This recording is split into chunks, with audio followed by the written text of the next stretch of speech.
హన్మకొండ జిల్లా Parakala RTC depot వద్ద కొనసాగుతున్న సమ్మెకు మాజీ ఎమ్మెల్యే చల్లా ధర్మారెడ్డి సంఘీభావం తెలిపారు. కార్మికులకు కలిసి వారి సమస్యలు తెలుసుకున్నారు.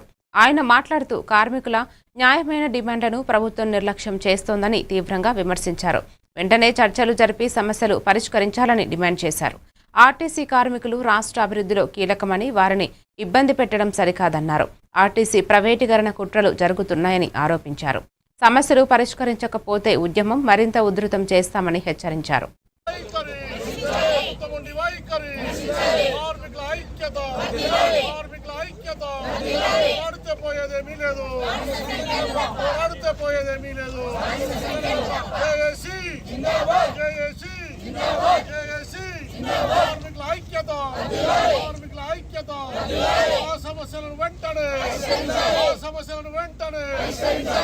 సమస్యలను వెంటనే बस का पया नहीं चलेगा नहीं चलेगा नहीं चलेगा नहीं चलेगा आर्टिस्ट ప్రభుత్వంలో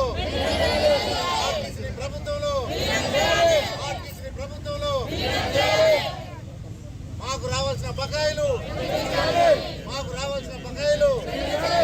2028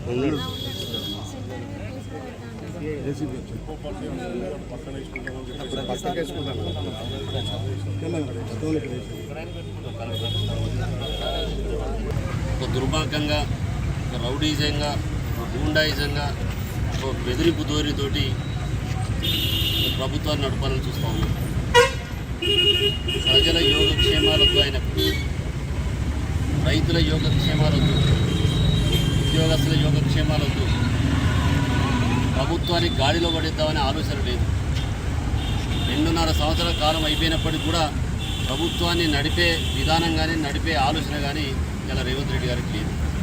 ఆయనతో పాటు ఆయన తాబేదారులు మంత్రులు ఎమ్మెల్యేలు కూడా అదేవిధంగా దుర్మార్గంగా అబద్ధాలు ఆడాలి, ప్రజలను పక్కదో పట్టేయాలి, ప్రజలను ప్రభుత్వం